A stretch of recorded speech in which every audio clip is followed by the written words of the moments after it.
आकाशामध्ये उंच भरारी घेणार नसेल तर राजहंस कसला, श्रीकृष्णाला छळणारा नसेल तर तो कंस कसला, रामाला त्रास देणारा रावण नसेल तो राम कसला. आणि आज शिवजयंतीच्या निमित्तानं तुमच्यासमोर वक्तव्य करणार नसतील तर ते काटकर सर कसले. शिवाजी कुणाला म्हणावं, शिवाजी कुणाला म्हणावं. मांगरे पाटील सांगतात,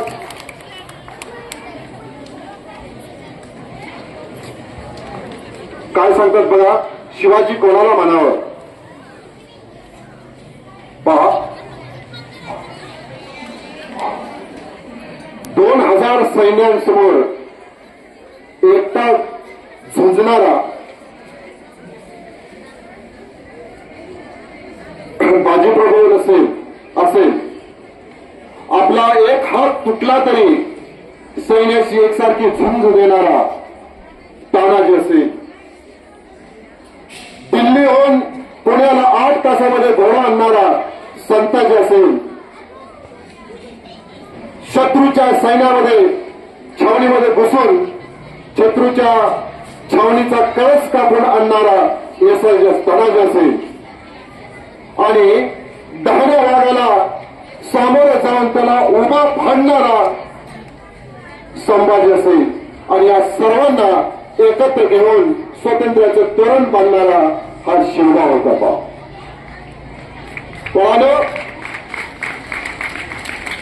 हा काळ खूप धूमधामीचा होता. संपूर्ण देशावरती मोगलांचं राज्य होतं, आणि त्यामध्ये हा शिवाजी जन्माला आला. वयवर्ष 12 ठरल्या तेव्हा कर्नाटकमध्ये शाहू महाराज आणि शिवाजीचा थोरला बंधू संभाजी यांनी कर्नाटक आंध्र प्रदेश पाहायचा, आणि जिजामाता आणि शिवाजी 12 वर्षाचं वय आहे, त्यांनी पुणे सांभाळायचं आणि स्वातंत्र्याच्या दृष्टीनं वाटचाल करायचं असं ठरलं, आणि ते पक्का ठरलं. पहा, 12 वर्षाचं वय शिवाजीचं पूर्ण जर आपण जीवनकाल पाहिलाच, शिवाजी महाराजांचा फक्त 50 वर्षांचा होता. 750 वर्ष मोगलांनी या हिंदुस्थानावरती राज्य केलं, पण फक्त 35 वर्षामध्ये ते राज्य उलटून लावण्याचं काम एकट्या शिवाजी महाराजांनी केलं.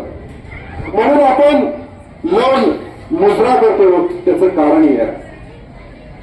पहा, आता स्वातंत्र्याच्या दृष्टीनं प्रगती करायला सुरुवात झाली. पहा, शिवाजी महाराजांनी मासाहेब जिजाऊ यांच्याकडे महाभारत, रामायण यामधल्या कथा ऐकल्या होत्या. आताचा तरुण काय ऐकतोय किंवा आताची तरुणी काय ऐकते. मी एका विद्यार्थ्याला विचारलं, तू 100 मीटर धावशील का. पहा, तू 100 मीटर धावशील का. तर विद्यार्थी माझ्याकडे बघायला लागला. आपल्या शाळेच्या पाठीमागची गोष्ट आहे, ग्राउंडवरती. तर तो माझ्याकडे बघायला लागला आणि म्हणायला लागला, एवढं अंतर मी कसं धावू. पहा, आणि मग अरे पळून तर पण म्हटलं तर मला 5 मिनिटं लागतील. पहा, 100 मीटर अंतर पार करायला जर 5 मिनिटं लागत असतील तर ऑलिम्पिकचा हुसेन बोल्टचं रेकॉर्ड आहे 9.58 सेकंद. हा जर म्हटलं असतं 12 सेकंद, 13 सेकंद, 50 सेकंद म्हटलं असतं तर मान्य केलं असतं. आलं लक्षात. म्हणजे आजचा तरुण जिद्दी आहे, परंतु त्याच्याकडे जिद्द निर्माण नाही. त्याला विचारलं, तू कुठले खेळ खेळतो. तर तो म्हणतो, सर्व खेळ खेळतो मी. व्हॉलीबॉल खेळतो, क्रिकेट खेळतो, बॅडमिंटन खेळतो, कबड्डी खेळतो, सर्व खेळ खेळतो. अरे म्हटलं, मग तू दिवसभर ग्राउंडवरतीच असणार, तर ते विद्यार्थी काय म्हणते, हे सगळे खेळ मी व्हॉट्सअपवरती खेळतो, मोबाईलवरती खेळतो. आत्ताच्या तरुणाची कहाणी आहे पहा.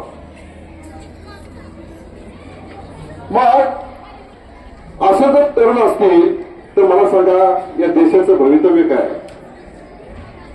शिवाजी महाराज अविरतपणे झगडत राहिले, कधीही तुम्ही थांबलेले पाहिले नाही त्यांनी. अशा प्रकारचं महान कार्य करायचं असेल तर स्वामी विवेकानंद म्हणतात, उठा, कामाला लागा आणि काम सिद्ध होईपर्यंत लढत राहा, असं त्यांनी सांगितले पहा. मग तो विद्यार्थी माझ्या समोरच होता, तेवढ्यात त्याचा एक मित्र आला आणि मित्र म्हणला, अरे धाव, पिसाळ्याला कुत्रा आले. आणि तो एवढ्या जोरात धावला की 7 सेकंदामध्ये 100 मीटर अंतर पूर्ण केलं. आणि म्हणलं एवढं कसं शक्य केलं?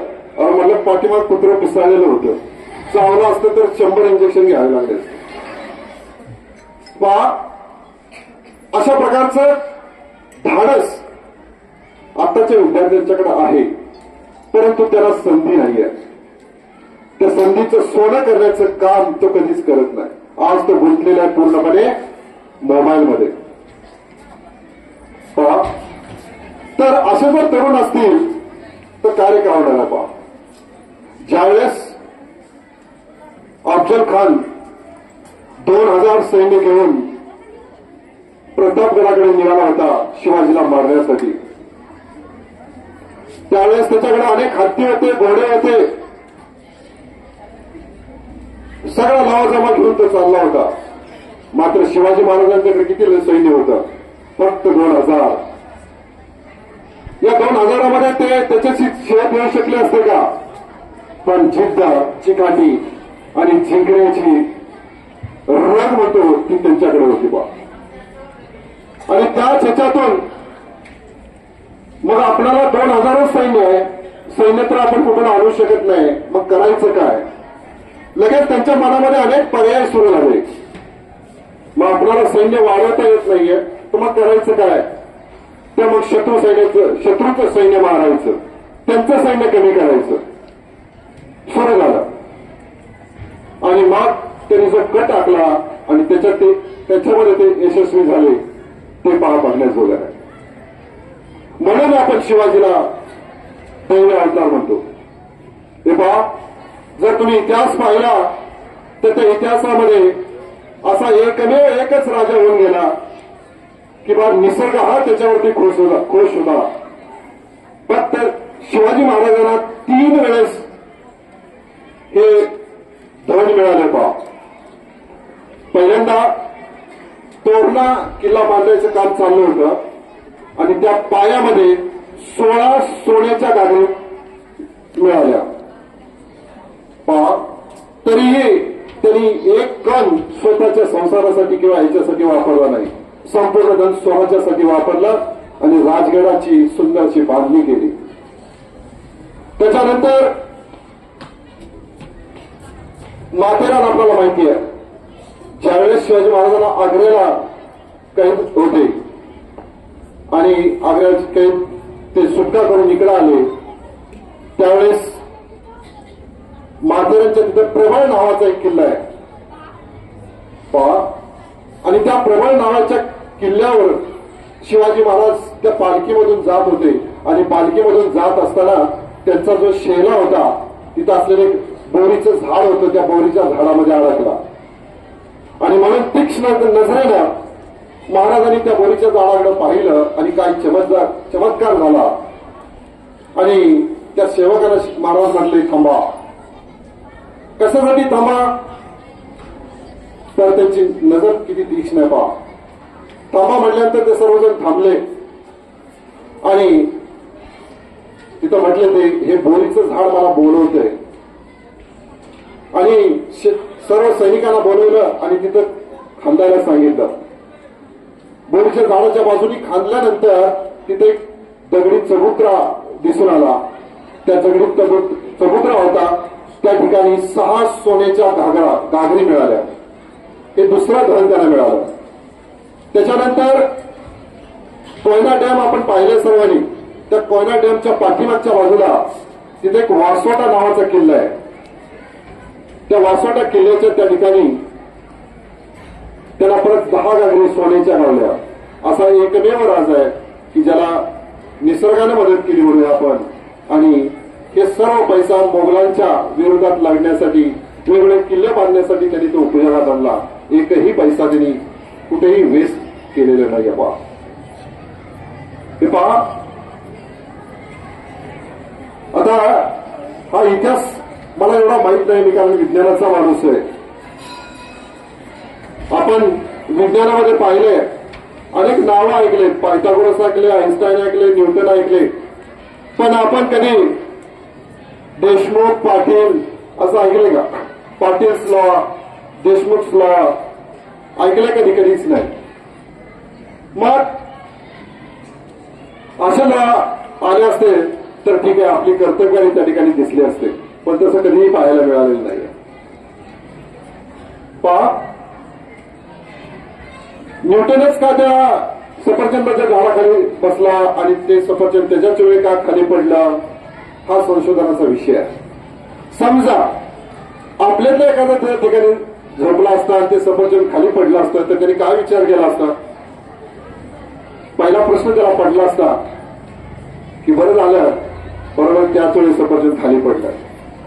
दुसरा प्रश्न त्यामध्ये मनात तयार झाला असता, इकडे तिकडे पाहिलं असतं, कोणी दिसत नाही वाटतं, आपण एकटेच आहोत असं त्याला वाटलं असतं.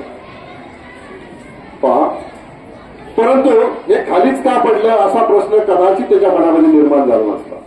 तरीही समजा एखादा विद्यार्थी होतकरू आहे आणि तो तिथं असता आणि त्यांनी जर तसा तर्क केला असता, तर समजा तो जाऊन त्याच्या बाबाला विचारलं असतं, वडिलांना विचारलं असतं असं का घडलं, तर बाबू त्याच्या वडीलला म्हटले असते कशाला येऊन नुसते चौकशा, मिळालंय तुला ना म्हणतात. तर पुढे बोर झालेत आता.